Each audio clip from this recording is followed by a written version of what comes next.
우리는 지금 산상수훈을 살펴보고 있습니다. 산 위에서 가르쳐 주신 빼어난 보배로운 말씀, 산상수훈, 산상보훈을 살펴보는데요. 흔히 산상수훈을 천국 시민 헌장이라고 또 별명으로 부르고 있습니다. 하나님 나라의 백성들이 추구하는 삶이 어떠해야 하는지를 아주 핵심적으로 보여주는 말씀입니다. 예수님께서는 제자를 향해서 이렇게 선포하셨습니다. 복되도다 심령이 가난한 자들이여 천국이 그런 자의 것이다 말씀하셨습니다. 세상이 말하는 복의 기준과 하나님이 말씀하시는 복의 기준이 다르다는 사실을 말씀해 주셨습니다. 죄성을 가진 우리 인간이, 우리 어제 말씀 살펴보았지만 이런 팔복의 원리를 따라 살아간다는 것은 참으로 어려운 것 같습니다. 어쩌면 결탄코 이룰 수 없는 그런 목표 같기도 합니다. 과연 그러한 삶이 가능할까? 팔복을 읽으면서도 너무 아름다운 주옥 같은 말씀이긴 하지만 내 삶 속에서 그 일이 제대로 일어나고 있는 것인가 돌아보면 참 예스라고 말하기가 쉽지 않습니다. 더군다나 예수님을 믿는 것 때문에 욕을 먹고 예수님 믿는 것 때문에 고난을 당하고 어려움을 당하는 그때에 그것 가운데서도 여전히 기뻐하고 즐거워한다라는 것, 그건 거의 불가능에 가까운 것입니다. 그렇죠. 우리는 어렵습니다. 팔복의 삶을 살아가는 것 쉽지 않습니다.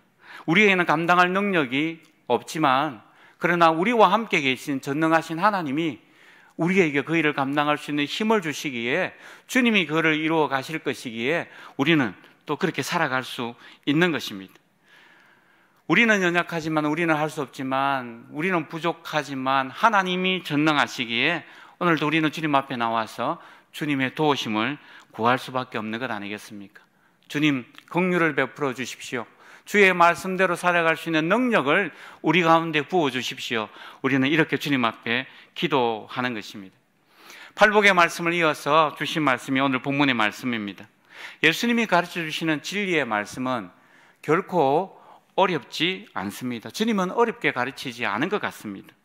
남녀노소 누구나 들으면 깨달을 수 있는 말씀, 우리 눈앞에 보여지는 그런 자연을 이용해서 실물 교육을 하셨던 분이 우리 주님이십니다. 예수 그리스도를 구주로 믿고 제자로 살아가는 사람의 모습이 어떠해야 하는지, 천국 시민의 삶의 모습이 어떠해야 하는지, 천국 시민의 정체성이 무엇인지 주님은 오늘 본문에서 분명하게 말씀해 주십니다. 우리가 살아갈 때 여러 가지 것이 중요하겠지만 특별히 두 가지 예를 들어서 비유로 주님은 오늘 설명하고 계십니다. 그건 소금과 빛이죠. 천국 시민의 정체성, 소금과 빛이라고 말씀하십니다. 우리와 늘 가까이 있는 것이 소금이고 빛이지 않습니까? 우리는 늘 가까이 있기 때문에 그 중요성을 간과할 때가 참 많습니다. 언제나 그 자리에 있기 때문에 그렇죠. 그러나 만약 소금이 없어진다면, 만약 저 바깥에 있는 태양이 없어진다면 어떻게 될까요? 아마 이 세상은 엉망이 되어 버릴 것입니다. 생각만 해도 끔찍한 것이죠. 정상적으로 살아갈 수 없게 될 것입니다. 오늘 본문 13절 말씀 보겠습니다. 너희는 세상의 소금이니 소금이 만일 그 맛을 잃으면 무엇으로 짜게 하리요? 주님은 너무나 선명하게 말씀하십니다. 너희는 세상의 소금이다. 너희가 세상의 소금이 되기 위해서 힘쓰라. 소금이 되도록 노력해라. 소금을 닮아가라. 그렇게 말씀하시는 것 아니지 않습니까? 예수 그리스도를 따르는 우리는 세상의 소금이다. 그렇게 분명히 선포하십니다. 저와 여러분은 세상의 소금입니다. 소금의 존재 목적은 맛을 내는 것 아니겠습니까? 소금이 들어가야 우리가 음식에 맛이 나지 않습니까? 맛을 잃어버린 세상을 살맛나게 만드는 그런 역할을 하도록 하나님께서 우리를 선택하셨다라는 거죠. 살아가야 할 이유와 존재를 잃어버린 이 세상 사람들에게 삶의 이유를 전해주고 그 삶의 이유가 분명하다는 사실을 알려주는 역할을 저와 여러분에게 하나님이 맡기셨다는 사실을 오늘 이 구절은 분명히 이야기하고 있습니다. 우리 가정뿐만 아니라 우리 교회뿐만 아니라 또 우리의 직장 속에서 성도다운 삶을 살아가고 그 성도의 삶의 열매를 맺힘으로 말미암아 맛을 내는 삶을 사는 것, 그게 저와 여러분의 정체성입니다. 나는 할 수 없지만 내 안에 거하시는 성령님께서, 내 안에 거하시는 우리 주님께서 놀라운 역사를 이루실 것이기에 우리 주님의 역사를 통해서 우리는 살맛 나는 세상을 만들어 갈 수 있는 자들이라는 것입니다. 분명히 기억합시다. 우리는 세상의 소금입니다. 소금의 용도는 맛을 내는 것이라고 이야기했는데요, 소금이 만일 맛을 내지 못한다면 더 이상 소금으로서의 가치가 없습니다. 맛 잃은 소금은 소금이 아닙니다. 그래서 맛 잃은 소금은 쓸데없어져 버려서 밖에 버려 사람들에게 밟힐 뿐이라고 오늘 주님은 말씀하십니다. 세상에서 하나님의 거룩한 백성의 역할을 제대로 감당하게 될 때 그 사람이 바로 성도가 되는 것입니다. 우리는 우리를 향해서, 옆에 있는 지체를 향해서 성도님이라고 부르지 않습니까? 성도답게 살아가는 삶, 그게 바로 소금의 삶인 것입니다. 14절도 이어서 분명히 말씀하십니다. 주님은 선포하시죠. 너희는 세상의 빛이라. 산 위에 있는 동네가 숨겨지지 못할 것이라 말씀합니다. 세상의 빛이 되도록 노력해라. 빛에 좀 가까운 삶을 살아야 된다. 그렇게 말씀하지 않고 너희는 세상의 빛이라고 말씀하십니다. 예수 그리스도를 따르는 모든 사람들, 주님을 닮아가는 제자된 우리는, 예수님을 모신 우리는 세상의 빛인 줄로 믿습니다. 빛의 역할은 비추는 것 아니겠습니까? 오늘 이 전등이 달려 있는데요, 이 전등 불빛은 비추는 것입니다. 스위치를 켰는데 빛을 비추지 못한다면 이 전등의 가치가 없는 거죠. 교체해야 합니다. 빛을 비추면 어둠이 물러가지 않습니까? 빛이 어두운 것을 비출 때 그곳이 밝게 드러나는 것, 그게 빛의 사명입니다. 빛 앞에는 아무것도 숨길 수가 없어요. 모두가 이 빛의 영향을 받습니다. 그래서 방 안에서 등불을 켤 때 그 등불을 통해서 방 안을 밝게 비춰줄 수 있습니다. 그래서 우리는 등불은, 제가 어렸을 때 보니까 등경 위에 등불을 둡니다. 그래야 온 방 안이 밝아지죠. 그걸 여기 말씀을 보니까 곡식의 양을 재는 말, 그 안에 두어버리고 그 말을 딱 덮어 놓으면 빛을 비출 수가 없는 거죠. 그냥 기름만 타는 것입니다. 빛의 목적은, 존재 이유는 비추는 것이죠. 사람에게 비출 때 빛의 사명을 다하는 것입니다. 비추지 못하면 더 이상 아무런 소용이 없는 빛이 되고 마는 것입니다. 어떻게 빛을 드러내어야 할까요? 오늘 16절은 분명히 말합니다. 이같이 너희 빛이 사람 앞에 비치게 하여 그들로 너희 착한 행실을 보고 하늘에 계신 너희 아버지께 영광을 돌리게 하라. 빛을 비춘다는 것은 예수님께서 분명하게 말씀하시길 착한 행실을 통하여 비치게 된다고 말씀합니다. 하나님의 자녀인 우리가 착한 행실로 세상 사람들에게 선한 영향을 끼칠 때 그것은 바로 그들에게 빛을 비추는 것이죠. 그렇게 빛을 비추게 되면 사람들은 반응하게 되어 있습니다. 죄와 악으로 가득한 세상이 반응을 하게 되어 있습니다. 오늘 16절의 말씀에 비춰볼 때 우리가 착한 행실을 통하여 빛을 비추면 세상 사람들이 하나님 아버지께 영광을 돌리게 된다고 말씀하십니다. 과연 우리는 세상에 빛을 비추고 있는지 이 새벽에 주님 앞에 기도하면서 우리 자신과 우리 교회를 돌아보고 질문해 보아야 할 것입니다. 우리 또한 모두 다 죄악된 그런 자리에서, 어두운 곳에서 살았던 자들 아니겠습니까? 베드로전서 2장 9절에서는 분명히 말합니다. 주님께서 우리를 어두운 데서 불러내어 그의 기이한 빛에 들어가게 하셨다. 너희는 그렇게 하신 주님을 전해야 할 사명을 가진 자들이다. 베드로 사도가 분명히 말씀해 주셨습니다. 그러니 우리 또한 주님의 사랑으로 어두운 데서 빛의 잔으로 그렇게 하나님께서 불러주셨기에 우리 또한 주님의 빛을 비춤으로 말미암아 죄악과 어두운 가운데 살아가는 영혼들에게 사랑의 빛을 비추어야 하는 것입니다.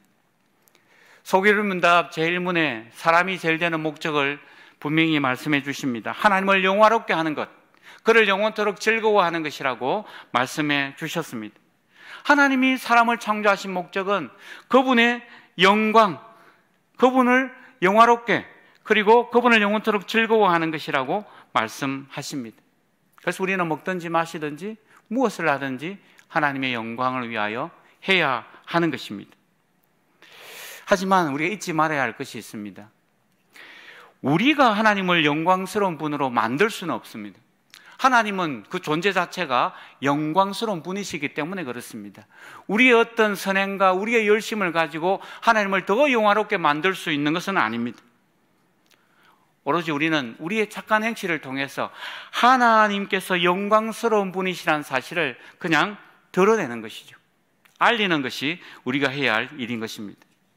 초대교회에 예루살렘 교회 성도들이 바로 그러했지 않습니까? 그들이 성령을 받고 난 뒤 하나님의 말씀을 듣고 깨달으면서 주의 사랑에 붙잡힌 바 되어짐으로 말미암아 자기의 소유를 기꺼이 다른 사람을 위해서 내어 주었습니다. 이런 선한 행실 때문에 백성들에게 칭송을 받았던 것이 초대 예루살렘 교회의 모습이었습니다. 오늘 한국 교회의 모습을 바라볼 때 안타까운 부분들이 있습니다. 신앙생활이라고 말하면서 법을 무시하고 믿음, 신앙이라는 이름으로 말미암아 탈법을 행하는 이들이 종종 나타나는 것을 봅니다. 정말 성령에 충만한 삶은 영적인 면에서뿐만 아니라 윤리적인 면에서도 사람들에게 칭찬을 받을 만한 삶이어야 합니다. 상식도 지키지 못하면서 신앙이라고 이야기하고 믿음이라고 말하는 이들이 오늘날 이 시대에 있는 것을 보면서 우리는 더욱 기도해야 하고 깨어 있어야 할 것입니다. 하나님의 영광을 경험한 사람은 그 영광스러운 주님 앞에 자신의 연약함을 발견하고 자신의 죄인됨을 깨달을 수밖에 없고 그래서 겸손할 수밖에 없습니다.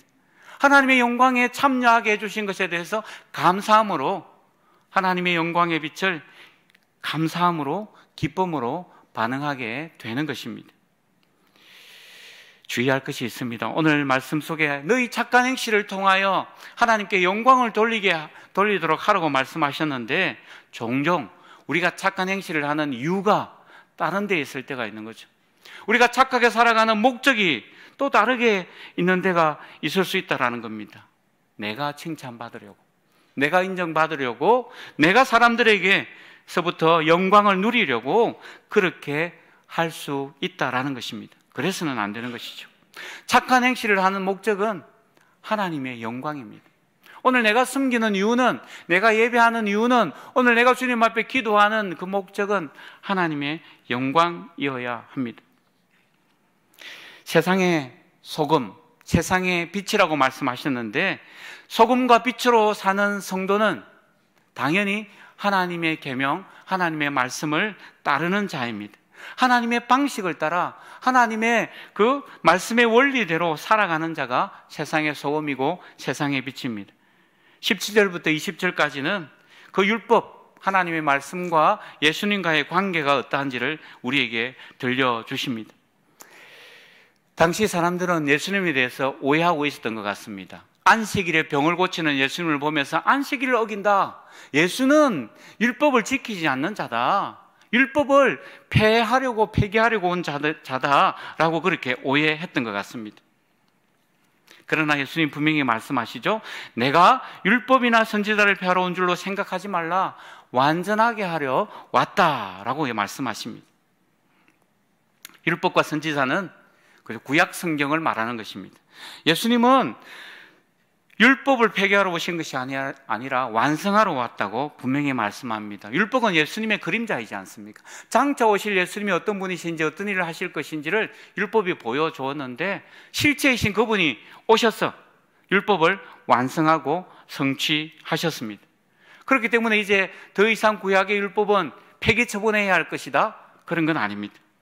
예수님 안에 구약의 율법을 새롭게 해석하고 우리는 더 깊이 그 말씀의 의미를 깨닫고 그 말씀을 따라 살아가야 하는 것이죠. 예수님은 오셔서 구약의 율법, 구약의 예언을 온전히 성취하신 분이십니다.